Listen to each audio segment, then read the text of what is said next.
बागीदौरा विधानसभा में उपचुनाव की घोषणा हो चुकी है और भाजपा ने प्रत्याशी का ऐलान भी कर दिया है। सुभाष तंबोलिया को भाजपा ने उम्मीदवार बनाया है। महेंद्रजीत मालविया के भाजपा में आने के बाद ये सीट खाली हो गई थी और मालविया ने विधायकी से इस्तीफा भी दे दिया था।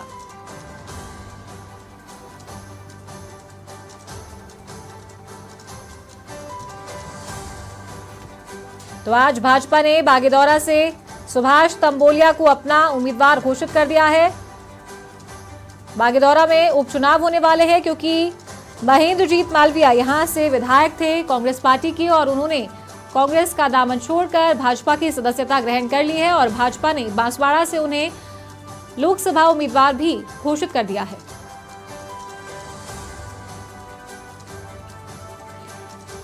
तो आदिवासी अंचल का क्षेत्र है ये और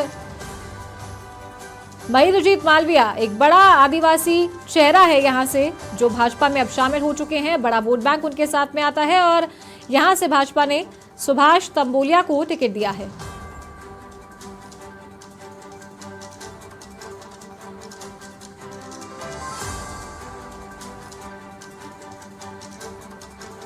तो महेंद्रजीत मालविया के भाजपा में आने के बाद ये सीट खाली हो गई थी और यहां से बीजेपी ने अपना उम्मीदवार घोषित कर दिया है। ज्यादा जानकारी के साथ सहयोगी अधिराज सिंह नरुका का रुख करते। अधिराज, उपचुनाव के लिए बागीदौरा से उम्मीदवार की घोषणा कर दी है भाजपा ने, सुभाष तंबोलिया को उम्मीदवार बनाया है। देखिए, बीजेपी में भी हाल ही में महेंद्रजीत सिंह मालवीय जो वहाँ से मौजूदा विधायक थे वो बीजेपी में शामिल हुए। कांग्रेस बीजेपी में शामिल चलते वो सीट खाली हुई, उन्होंने इस्तीफा दिया। महेंद्रजीत सिंह मालवीय अब सांसद का चुनाव लड़ रहे हैं। ऐसी स्थिति में वहां पर उपचुनाव लोकसभा चुनाव के साथ ही होना है। उसी को लेकर आज कैंडिडेट घोषित किया है और बीजेपी ने सुभाष तंबोलिया को वहां से प्रत्याशी बनाया है। ये वो सीट है जहां पर पिछले कई चुनावों से बीजेपी को जीत देखने को नहीं मिली। बागीदौरा में महेंद्रजीत सिंह मालवीय कि 2013 में जब बीजेपी की लहर थी 163 सीटें बीजेपी जीतकर, तब भी वो सीट बीजेपी नहीं जीत पाई थी। ऐसी स्थिति में बीजेपी को अब उम्मीद है कि इस उपचुनाव में बागीदौरा में जो पार्टी जीत के लिए तरस रही थी पिछले कई सालों से, सुभाष तंबोलिया और महेंद्रजीत सिंह मालवीय के माध्यम से बीजेपी सीट पर कब्जा करने की कोशिश करेगी।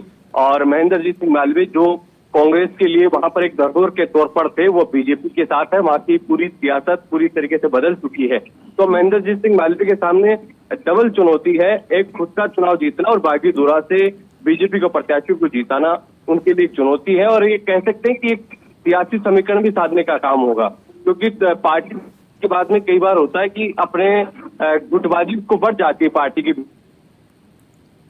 जी, समर्थक है जो पूरे छोड़कर आए, वो सुभाष तंबोलिया को जिताने में पूरी मदद करेंगे। जी ठीक है, बहुत शुक्रिया आपका अधिराज हमारे साथ जुड़ने के लिए। तो ये थे हमारे सहयोगी अधिराज सिंह नरुका, फोन लाइन पर हमारे साथ जुड़े थे।